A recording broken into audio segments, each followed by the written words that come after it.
Hello everyone, welcome back to my new blog. कैसे हैं आप सभी? उम्मीद कर रही हूँ आप सभी बहुत अच्छे होंगे।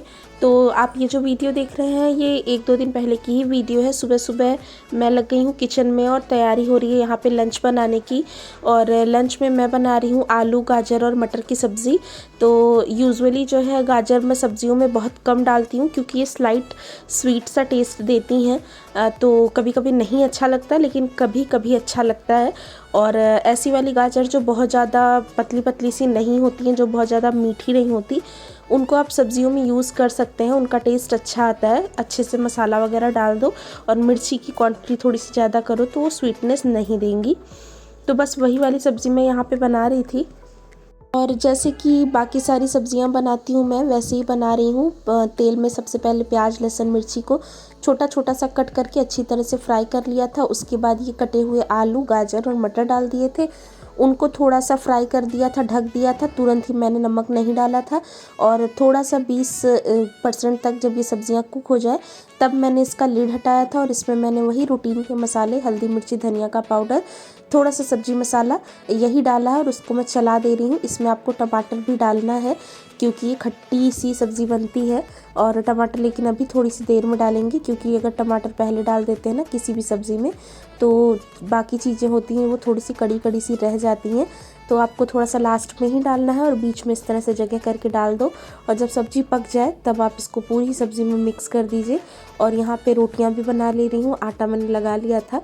तो ये बन रही है आरुषि के पापा के लंच बॉक्स की रोटियाँ। और आरू को तो मैंने ऑलरेडी दे दिया है। आरू को ज़्यादातर मैं आलू की सब्ज़ी ही सुबह में देती हूँ क्योंकि वही वो आराम से खा लेता है और वही जल्दी बन जाती है। तो मैं चांस नहीं लेती कि बहुत कुछ करके मैं बनाऊँ और फिर टिफ़िन वो वापस ले आए, इसीलिए। तो यहाँ पे जल्दी जल्दी सी रोटियाँ बन जा रही हैं और बस उसके बाद ये सुबह से खाने का काम तो ख़त्म हो जाता है। और दोपहर में भी फिर हम लोग का यही चलता है। जैसे जिस दिन मैं राजमा छोले या दाल जैसी चीज़ें बनाती हूँ ना, उस दिन मैं दोपहर में फिर चावल बनाती हूँ आरू के आने के बाद। लेकिन जिस दिन ऐसे सूखी सी सब्ज़ी बनती है उस दिन तो बस रोटी से ही काम चल जाता है। दोपहर में भी हम रोटियाँ ही खा लेते हैं। तो यहाँ पे सारी ही रोटियाँ एक साथ बना करके रख लूँगी जितनी भी मुझे बनानी है।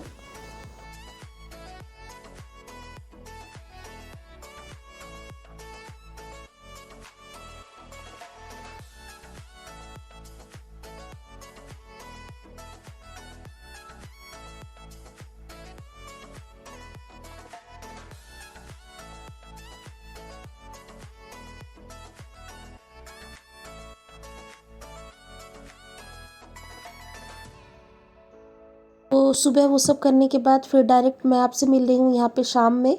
तो कल शाम की ही ये वीडियो है। यहाँ पे मैंने चढ़ाई है एक तरफ चाय बनने के लिए और दूसरी तरफ मैं दूध बॉयल होने के लिए रख रही हूँ। तो दूध तो शाम को ही आता है जब आरुषि के पापा ऑफिस से आते हैं तब। तो इनको जो भी पुराना दूध था उसमें मैंने चाय बना लिया है और नए वाले ये जो पैकेट है इनको मैं बॉइलिंग पे रख रही हूँ। और आजकल ना थोड़ी सी लाइटिंग की प्रॉब्लम वीडियो में हो रही है। एक्चुअली मेरे पास एक बड़ा सा बल्ब था जिसको मैंने किचन में लगा रखा था। अभी उसको यहाँ से थोड़े दिन के लिए हटा दिया है, कुछ काम था बड़े वाले रूम में। तो यहाँ पे लाइटिंग की थोड़ी थोड़ी सी प्रॉब्लम हो रही है। हालांकि रिंग लाइट वगैरह मैं लेकर के आई हूँ वीडियोस के लिए ही, लेकिन वो रिंग लाइट ऐसी है ना जिसको आपको कनेक्शन मतलब किसी प्लग में लगा करके तभी जलाना होता है। और किचन छोटा सा है तो अगर वो रख दो इतना बड़ा सा स्टैंड तो बाकी सारी चीज़ें करने के लिए बड़ी प्रॉब्लम सी होती है। तो मैं देखती हूँ कोई अच्छी सी लाइट अपने किचन में लगाऊंगी ताकि आप लोग को वीडियो की क्वालिटी अच्छी मिले। और चाय बना ली है, मग्गा भर भर की चाय पीते हैं हम। तो ज़्यादा ही थी लेकिन एक बार में ही सारी छान ली क्योंकि अभी दोबारा तो पीने का स्कोप नहीं है क्योंकि टाइम भी हो गया है। अच्छा, मैं बना रही हूँ रात का डिनर और डिनर में आज मैं बनाऊँगी बाटी और चोखा। तो पहले ये था ना कि मुझे सिर्फ बाटियाँ ही बनानी थी और अचानक से ही मेरा प्लान बना। ये 8 बजे का टाइम होगा जब मैं ये तैयारी कर रही हूँ। और मेरा दिमाग ऐसा है ना कि मेरी प्लानिंग बहुत कम ऐसा होता है कि पहले से होती है और अगर होती भी है ना तो एंड टाइम पे चेंज हो जाती है। और मैं जो है अवॉइड नहीं करती हूँ ना तो अपनी ही चीज़ अपना मन और ना ही आरू के पापा का। तो जो भी मेरा खाने का मन होता है ना या आरू के पापा बोल देते हैं तो चाहे वो रात के 10 भी बज रहे हो, अगर मेरी तबीयत ठीक है तो मैं उसी समय उसको बना लेती हूँ। मुझे खाना बनाने में आलस बिल्कुल नहीं आता। तो बनाने तो वाली थी मैं दाल चावल और सब्ज़ी। लेकिन आरोग्य के पापा ने भी कहा और मेरा भी मन हो रहा था, लेकिन अपना मन तो मैं मार रही थी बहुत दिन से। सत्तू का पैकेट रखा था, मैं ग्रोसरी करके आई थी तो उसमें मैं लेकर के आई थी। सत्तू का पैकेट देखते ही आरोग्य के पापा ने कहा कि बहुत दिन हो गए तुमने बाटियाँ नहीं बनाई हैं, और उनका ये कहना था कि बस मैं प्याज वगैरह लेकर के शुरू हो गई। तो यहाँ पे खूब सारे प्याज ले लिए हैं मैंने, उसको छील लिया है, और लहसुन भी खूब सारा ले लिया है। और डिटेल रेसिपी इसकी पहले भी एक बार मैंने आपके साथ शेयर की हुई है, अगर आप लोगों में से किसी ने नहीं देखा है तो आप उसको देख सकते हो मेरे चैनल पे सर्च करके। और यहाँ भी मैं आज आपको बता दे रही हूँ, हालांकि वो वाली जो वीडियो थी उसमें मैंने बाटी मेकर में बनाई थी बाटियाँ, आज मैं इसको छान करके बनाऊँगी तल के। तो प्रोसीजर चलिए देख लेते हैं। और चाय तो एज़ यूज़ुअल मेरे पास रखा है, काम मेरा होता रहेगा और मैं इसको बीच बीच में पीती रहती हूँ। तो ये फूड प्रोसेसर ले लिया है मैंने। फूड प्रोसेसर क्या है, चॉपर ही है। तो इसमें ही सारे प्याज मैंने डाल लिए हैं और इसको अच्छी तरह से चॉप कर लूँगी। इसमें थोड़ा सा इवन सा हो जाता है। और पराठे वगैरह जब मैं बनाती हूँ ना तो अपने इस वाले चॉपर में नहीं करती, क्योंकि इसमें बिल्कुल छोटा नहीं होता है, पता नहीं क्यों। जो खींचने वाला आता है ना उससे ज़्यादा महंगा है ये, इसको ले, और ये बड़ा भी है, तो यही सोच करके मैं इसको ले आई थी। लेकिन अभी मुझे लगता है कि मुझे एक वो धागे वाला लेना ही पड़ेगा, क्योंकि इसमें बहुत ज़्यादा छोटा नहीं हो पाता। लेकिन क्योंकि हम बाटियों के लिए कर रहे हैं तो इसमें बड़ा बड़ा भी रहेगा तो चल जाएगा। तो सारी ही मिर्ची लहसुन और खूब सारी प्याज जो थी, कम से कम मैंने ली होगी 10 से 12 प्याज मीडियम साइज़ की, सारे को ही मैंने अच्छी तरह से चॉप कर लिया है। और उसमें मैं ये सत्तू डाल रही हूँ। तो ये चने का सत्तू होता है, बेसन से बिल्कुल ही अलग होता है। बेसन वो कच्चे चने का पिसाया जाता है, लेकिन ये भुने हुए चने का सत्तू होता है। बहुत ही ईज़िली हर जगह अवेलेबल है, तो आप चने का सत्तू बोल करके ले सकते हैं। शॉप पे भी और ऑनलाइन भी आपको मिल जाएगा। तो यहाँ पे पहले मैंने अपने हिसाब से डाला था, मुझे लग रहा था कि थोड़ा सा सत्तू कम होगा, तो मैंने इसमें थोड़ा सा और डाल दिया है। और देखिए, हर चीज़ बनाने का अपना सबका अलग अलग तरीका होता है। तो मैंने मेरे घर में जैसे ही ये सारी चीज़ें देखी हैं, मतलब मेरी मम्मी से मैं वैसे ही जानती हूँ और मैं वैसे ही बनाती हूँ। तो यहाँ पे ये देखिए, ये लाल वाली मिर्च का अचार होता है, भरा मिर्चा जिसको बोलते हैं, तो मेरी मम्मी ने ही ये अचार मुझे दिया था। तो ये ला करके रखा है ना, ये मैं ज़्यादातर पराठों के लिए स्टफिंग जब बनाती हूँ तब, या इस तरह के सत्तू वगैरह बनाने के लिए ही यूज़ करती हूँ। बहुत संभाल करके रखती हूँ मैं जब भी मम्मी कोई चीज़ भेजती है, क्योंकि ख़त्म हो जाती है तो फिर जल्दी से मिलता नहीं ना। और अपने हाथ से कितना भी कोई भी चीज़ आप बना लो, लेकिन वो एक माँ के हाथ का स्वाद जो होता है वो अलग ही होता है। तो यहाँ पे मैंने मिर्ची का अचार थोड़ा सा ज़्यादा डाल दिया है, इससे इसमें मसाला भी आ जाता है, खट्टापन भी आ जाता है। अजवाइन डाल दी है, और ये मैंने डाला है इसमें नमक, और खूब सारा इसमें मैंने सरसों का तेल डाला है। सरसों का तेल आपको कच्चा ही डालना है। इन केस अगर आप नहीं खाते और आपको इसका टेस्ट नहीं पसंद आएगा तो आप एक कटोरी में या किसी भी चीज़ में ये तेल अच्छी तरह से स्मोक कर लीजिए, उसके बाद ठंडा करके तब डालिए। लेकिन अगर आप खाते हैं तो मैं सजेस्ट करूँगी कि आप ये तेल कच्चा ही डालिएगा। इसी चीज़ों से इसमें वो ट्रेडिशनल सा फ्लेवर आता है और इसी से इसका टेस्ट बनता है। और इसमें तेल थोड़ा सा ज़्यादा लगता है। बहुत सारे लोग इसमें पानी का छींटा भी मार लेते हैं, लेकिन ये सारी चीज़ें कभी कभार ही बनती हैं, डेली नहीं बनती। तो फिर जैसे इसका टेस्ट अच्छा है वैसे ही मैं बनाती हूँ। और ज़्यादा कुछ नहीं जाएगा, सिर्फ ये मिर्ची वाला अचार ही मैंने इसमें डाला है, अजवाइन नमक। अच्छा, अगर आपके पास ये अचार नहीं है ना तो आप इसमें अमचूर भी डाल सकते हैं और चाट मसाला वगैरह भी डाल सकते हैं। या अगर आप गर्मियों के दिन में बना रहे हो और आपको कच्ची केरी मिल जाए, कच्ची अम्बिया, तो उसको भी आप छील करके और ग्रेट करके डाल सकते हैं। तो मेरे पास तो क्योंकि ये अचार रखा है तो मुझे उन सारी चीज़ों की ज़रूरत नहीं है। और तेल के साथ अच्छी तरह से इसको मसल करके मैंने ये स्टफिंग सी तैयार कर ली है और उसको एक साइड में रख दिया है। और यहाँ पे क्योंकि मेरे पास बैगन नहीं था, मुझे बनाना था भरता, तो भरता मैं आज आलू का ही बनाने वाली हूँ, चोखा जिसको कहते हैं। तो उसके लिए मैंने आलू बॉयल करे हैं, मतलब रख दिया है कुकर में आलू बॉयल होने के लिए। थोड़ा सा एक्स्ट्रा ही रख रही हूँ, सुबह ये लंच बॉक्स में भी काम आ जाएगा। आलू बच जाएंगे तो मैं पराठे बना दूंगी इसके। और स्टफिंग बन गई है, चोखे के लिए आलू बॉयल करने के लिए रख दिया है। तो अब बारी आती है आटा गूँथने की। तो ये बाटियों के लिए जो आटा गूँथते हैं ना, वो थोड़ा सा नमकीन होता है, तो उसमें भी मैंने अजवाइन डाली है और नमक डाला है। और नॉर्मल ये गेहूं का आटा है। वैसे तो घाटियाँ या बाटियाँ ना बहुत सारे लोग मैदे में भी बनाते हैं, लेकिन हम जब घर पे बना रहे हैं तो इसको हेल्दी कर सकते हैं। तो अगर आप चाहो तो आप इसकी जगह मैदा भी ले सकते हो। मैं नॉर्मल गेहूं के आटे से ही बना रही हूँ। और इसको आपको अच्छे से गूँथ लेना है। टाइट नहीं करना आपको, जैसे आप रोटी का आटा बनाते हो वैसा ही आटा आपको बनाना है, बिल्कुल ढीला भी नहीं करना है, नॉर्मल सा आटा ऐसे ही आप बना करके इसको तैयार कर लो। और बस उसके बाद फिर घाटियाँ बनाना हम शुरू करेंगे।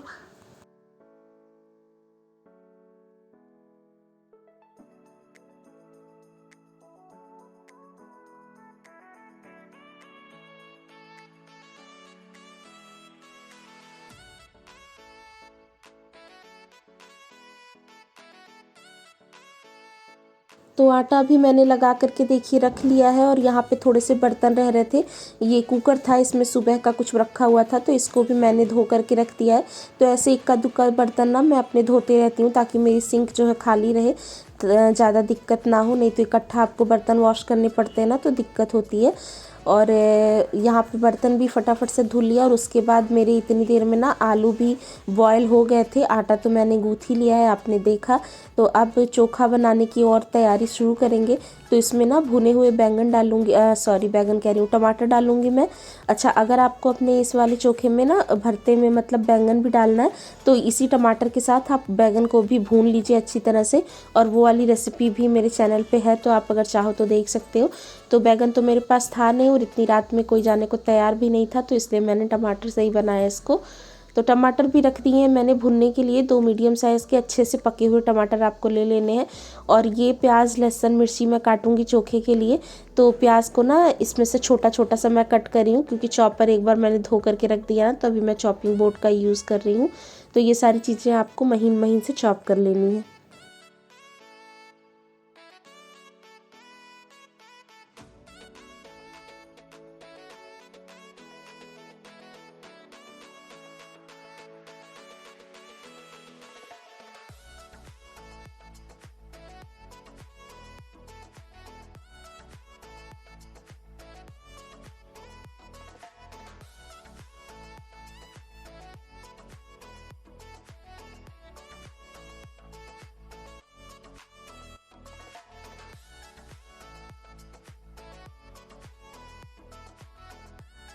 प्याज और मिर्चियों को ना मैंने छोटा छोटा सा कट कर लिया है, लेकिन ये लहसुन अगर मैं थोड़ा सा बड़ा इसमें डाल देती तो आरोग्य के पापा के मुंह में आता है ना, तो फिर वो निकालते रहते हैं, इसलिए मैंने उसको ग्रेट कर दिया है। और यहाँ पे देखिए मेरे बैंगन भी अच्छी तरह से भुन गए हैं। और यहाँ पे 2 रोटियाँ मैं बना रही हूँ आरोग्य के लिए, क्योंकि आरू पता नहीं इसको खाएगा या नहीं खाएगा। तो आटा तो गूँथा रखा था तो 2 रोटियाँ बना दी है मैंने, और सुबह की थोड़ी सी सब्जी रह रही थी तो आरू उससे खा लेगा।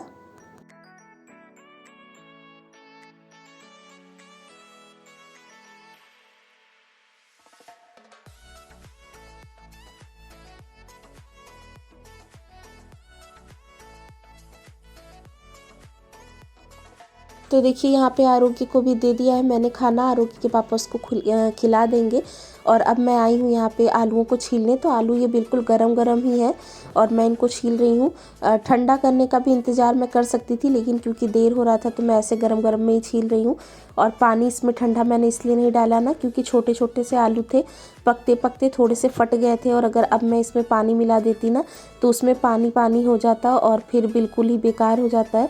तो जब कभी भी रेसिपीज़ के लिए ये इस तरह के आलू चाहिए होते हैं ना, तो कोशिश करो आप उसको गरम गरम में ही धुल लो कह रही हूँ, गरम गरम में ही छील लो, तो इंटैक्ट से और अच्छे से आलू बॉयल हुए आपको मिल जाते हैं, ज़्यादा वो पानी नहीं पिए होते।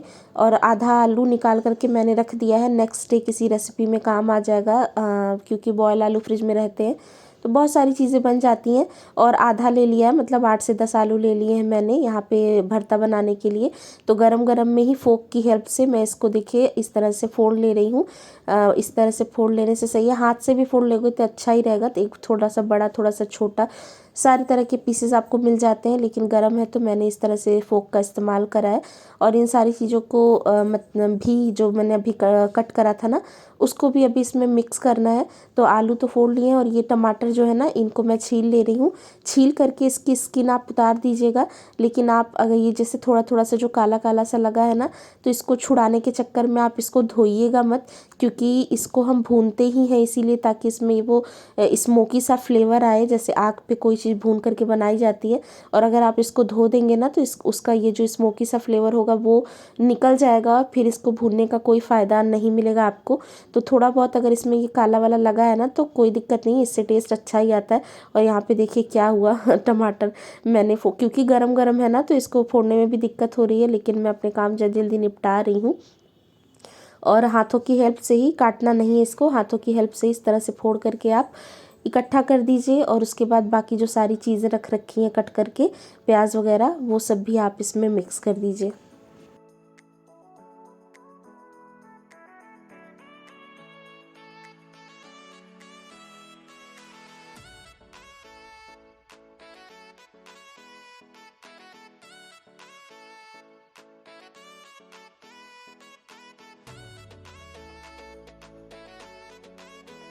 देखिए सारी सब्जियां मैंने इसमें डाल दी हैं, और इसका भी सबसे मोस्ट इम्पॉर्टेंट पार्ट यही कच्चा सरसों का तेल होता है। इसके साथ भी वही सीन है कि अगर आपको नहीं पसंद है तो आप गर्म करके ठंडा करके डाल सकते हैं। और नमक डाला है, और एक क्लिप मेरे से थोड़ी सी मिस हो गई, तो इसमें थोड़ा सा मैंने वही मिर्ची का अचार जो मैंने अभी आपको दिखाया वो डाल दिया है। और ये चटनी मैंने ना एक दिन पहले ही पीसी थी पराठों के साथ, तो ये चटनी भी मैंने इसमें थोड़ी सी मिक्स कर दी है। और नमक तो डाल ही दिया है, बस यही सारी चीज़ें इसमें जाएंगी और कुछ नहीं जाना है। हरा धनिया अगर आप चाहो तो डाल सकते हो, लेकिन वही है कि मैंने नहीं डाला क्योंकि आरोग्य के पापा फिर निकालते रहते हैं ना, इसीलिए। और चटनी में धनिया पीसा ही था तो मैंने अलग से काट करके डाला नहीं। अगर आप चाहो तो छोटा छोटा सा धनिया कट करके खूब सारा आप इसमें ऐड कर दो, और भी ज़्यादा अच्छी सी फ्रेशनेस आती है और बहुत ही यम्मी ये चोखा बनता है। आप ना दाल चावल के साथ भी इसको खा सकते हैं, और अगर इसमें बैगन होता तो अलग ही टेस्ट आता। तो बस इस तरह से ये भरता बना के मैंने बिल्कुल कर लिया है तैयार। और उसके बाद ये सारा जमावड़ा लेकर के मैं आ गई हूँ कमरे में, और अब यहाँ इत्मीनान से बैठ करके मैं इसको भरूंगी। और स्लो मोशन में ही मैं आपको दिखा रही हूँ, बिल्कुल भी मैं इसको भगा नहीं रही हूँ। आप इसको देख लीजिए कि कैसे भरना है। तो जैसे चीज़ें ना करते करते आपको समझ में आती हैं कि कैसे आपके लिए ईजी होगा। तो पहले मैं भरती थी ना इन बाटियों को, तो ऊपर से तो मैं गोल करती जाती थी, और कई बार ऐसा होता था कि नीचे से फट के वो निकलने लगती थी। तो ओवर द पीरियड मैंने ये चीज़ सीखी है अपने आप से ही। एक बार ऐसे किया मैंने, तो मैंने नोटिस करा कि आप इस तरह से पहले इसको कटोरी बना लो ना, और रैंडम ही उठा करके भरने से अच्छा है सत्तू, कि आप सत्तू उठा करके जितना आपको भरना है उसका आप एक गोला सा बना लो। और क्योंकि हमने इसमें तेल डाला था अच्छे से, तो ये अच्छी तरह से बाइंड हो जाएंगे, लड्डुओं की शेप ले लेंगे। और इस तरह से ना लड्डू जैसा बना करके, और उसके बाद आप इसको भर लो। और यहाँ पे ये रिकॉर्डिंग आरोग्य के पापा कर रहे थे ना, तो वो टीवी देख रहे थे और वो ऐसे ही कर रहे हैं। इसमें जो दिखाना है वो आपको दिखा नहीं रहे, और मेरे बोलने के बाद फिर उन्होंने किया। तो वो लड्डुओं के जैसा बना करके बीच में जो आपने होल करा है ना उसमें आप रख दो, और बस चारों तरफ से इसकी जो स्किन है ना उस तरह से पकड़ के आप इसको लॉक कर दो यहाँ पे, थोड़ा सा राउंड करके, और बंद कर दो। बस ये बिल्कुल आसानी से हो जाते हैं, टाइम बिल्कुल भी नहीं लगता है, और कहीं से फूटने या फटने का कोई डर नहीं होता। तो इसी प्रोसेस से मैं ना जितना मुझे इस टाइम खाना है, मतलब हम दोनों तीनों लोगों के लिए हो जाएगा, उतना ही बना लूँगी। और बाकी स्टफिंग और आटा सब रख दूँगी मैं। नेक्स्ट डे आप इसका पराठा या बाटी घाटी जो भी चाहो बना सकते हो। और अगर आप चाहो तो इस तरह से आप इसको बनाने के बाद ना ये प्रोसेस करने का ज़रूरत नहीं है, डायरेक्ट ही आप इसको तेल में छान सकते हो। लेकिन अगर आप इसको डायरेक्ट तेल में छानेंगे ना तो इसकी टाइम बहुत ज़्यादा लेती है पकने में, और बहुत ही ना सख्त सख्त सी होती है। तो मैं तो ये करती हूँ ना कि एक कढ़ाई में या एक बड़े से बर्तन में खूब सारा पानी आप बॉयल कर लीजिए, और बॉयल करने के बाद जितनी भी आपकी घाटियाँ हैं ना, जो जितना भी आपको बनाना है, जितनी एक बार में आपके पानी में आ जाए, उबलते हुए पानी में आप एक साथ इन सारों को डाल दीजिए। तो ये डालने से ना पानी में जा कर के ये आटा बहुत अच्छी तरह से पक जाता है, इस तरह से बॉयल होके। और थोड़ी देर बाद आप इसको थोड़ा सा चला दोगे ना तो ये अपने आप से ऊपर फ्लोट होने लगती है पानी में। तो आपको ना फिर उसको निकाल लेना है, और ये प्रोसेस होने में 5 से 7 मिनट लगता है, ज़्यादा नहीं लगता। क्योंकि मैंने एक बैच ही बनाया था तो मैंने एक बार में ही सारा डाल दिया था, इसलिए आपको ये ऊपर तैरती हुई नहीं दिख रही हैं। अगर मैं इसमें 3 या 4 डालती ना तो आपको ये दिखता कि ये बाटियाँ ऊपर ऊपर तैरने लगी हैं। तो बस ये तैरने लगे, उसके बाद आप इसको निकाल लीजिए, और निकालने के बाद नॉर्मल जैसे तेल में फ्राई करते हैं वैसे आपको फ्राई कर लेना है। तो यहाँ पे देखिए कुछ चीज़ें बची हुई हैं ना, जैसे ये सत्तू बचा हुआ था, आटा बचा हुआ है, तो इन सारी चीज़ों को मैं ठिकाने लगा रही हूँ, मतलब फ्रिज में रख दूँगी। नेक्स्ट डे इन सारी चीज़ों का यूज़ करूँगी। तो इसको आपको निकाल लेना है, ज़्यादा देर आपको नहीं रखना है। और जब इस तरह से आप एक बार इसको पानी से निकाल लेंगे ना, तो उसके बाद जब आप इसको फ्राई करेंगे तो आप इसको मीडियम टू हाई फ्लेम पे अच्छे से बना सकते हैं। ये खूब फूली फूली सी और अंदर से बिल्कुल ही सॉफ्ट बनती हैं और बिल्कुल टाइट नहीं लगती और बिल्कुल टाइम भी नहीं लगता। तो ये पहला वाला बैच ना आरोग्य के पापा ने डाल दिया था, 2-3 डाल दिया था, तो मैंने वो रिकॉर्ड में नहीं कर पाई, लेकिन अगला वाला भी जब मैं फ्राई करूँगी तो आपको दिखाऊँगी। और आप नोटिस कर सकते हैं कि इसकी साइज़ भी थोड़ी सी बढ़ गई है ना। तो बस यही होती है कि आटे को पकने में ज़्यादा इस तरह से टाइम लगता नहीं, एक बार वो आधे से ज़्यादा इस तरह से पक जाती हैं और सॉफ्ट हो जाती हैं। ऊपर से फिर हमें थोड़ा थोड़ा सा ही फ्राई करना होता है। तो ये ना प्रोसीजर अगर आप नहीं करते हैं तो एक बार करके देखिएगा, बहुत ही सॉफ्ट आपकी जो बाटियाँ हैं वो बनती हैं। और लोहे की कढ़ाई को अपने साफ़ करने की बहुत कोशिश की थी मैंने, तो देखिए बहुत हद तक ये क्लीन हो गई है। पतंजलि नहीं, पीताम्बरी से साफ़ किया था मैंने। और यहाँ पे देखिए फ्लेम को मीडियम करके मैं इस तरह से घाटियाँ निकाल ले रही हूँ। तो बस 2 से 3 मिनट के अंदर ही, 3 मिनट भी नहीं लगता, 2 से ढाई मिनट के अंदर ही इस तरह से आपकी घाटियाँ बन के हो जाती हैं बिल्कुल तैयार। और इसके साथ ना कोई चटनी और चोखा ना भी हो तो चाय के साथ ही ये बहुत अच्छी लगती है। और दाल चावल वगैरह मैंने नहीं बनाया था क्योंकि रात भी हो गई थी और हम 2 लोग ही हैं तो कितना ही खाते। तो बस यही था हमारा कल का डिनर और बहुत ही यम्मी बनती हैं ये सारी चीज़ें ना। सोच के लगता है कि बहुत टाइम टेकिंग है और कैसे बनाएं, लेकिन जब आप शुरू कर देते हो ना तो 1 घंटे के अंदर आप बना लेते हो। और घर में बनी हुई चीज़ें अच्छी ही होती हैं। बाहर तो आजकल हर चीज़ मिल जाती है, लेकिन घर में आप जो बनाते हो आपको समझ में रहता है कि आपने किस तरह के तेल का इस्तेमाल किया है। अब जैसे मैं इसको सरसों के तेल में फ्राई कर रही हूँ और प्योर ही है समझो, बार बार रीयूज़ किया हुआ नहीं है। बाहर वो लोग एक ही तेल को बहुत सारे बार यूज़ करते हैं, वो हेल्थ के लिए भी अच्छा नहीं होता। लेकिन ये है कि टेस्ट जब लेना होता है तो हम बाहर बहुत सारी चीज़ें खाते हैं। तो इस तरह की चीज़ें आप घर में एक बार बना लो तो आप 2 टाइम भी आराम से खा सकते हो।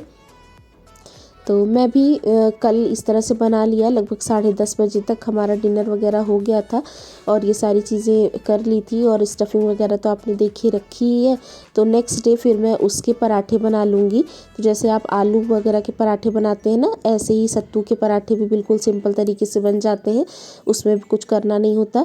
तो अगर नेक्स्ट डे रिकॉर्ड कर पाऊँगी तो आपको दिखाऊँगी और अगर नहीं कर पाऊँगी तो कोई बात नहीं। तो बस यही था मेरी आज की छोटी सी वीडियो और आपको कैसी लगी बताइएगा। यहाँ पे प्लेटिंग करके भी आपको मैं एक बार दिखा दे रही हूँ। बस इस चोखे में ना बैंगन की ही कमी थी, लेकिन कहीं से कहीं तक वो कमी खल नहीं रही थी। अगर आप इसमें एक बैंगन भी डाल देते तो और भी ज़्यादा टेस्ट अच्छा आता। लेकिन ये मैं लगा रही हूँ अपनी ही प्लेट, आरोग्य के पापा को अभी मैं दूंगी क्योंकि इतने छोटे प्लेट में उनको तो दूंगी नहीं। और चटनी भी रखती है और साथ में रखी है ये बाटियाँ। तो इसका भी मन कर रहा है वो इसी समय इसको बना करके और खा सकता है। आने वाले संडे में आप इस रेसिपी को ट्राई ज़रूर करिएगा और कैसी लगी मुझे ज़रूर बताइएगा। और वीडियो पसंद आई हो तो लाइक ज़रूर करिएगा और चैनल पे नए हैं तो सब्सक्राइब ज़रूर करिएगा। और अब मैं आपसे मिलूँगी जल्द ही एक नए व्लॉग में। जब तक के लिए रखिए आप अपना और अपने घर वालों का बहुत सारा ख्याल। Take care and bye bye.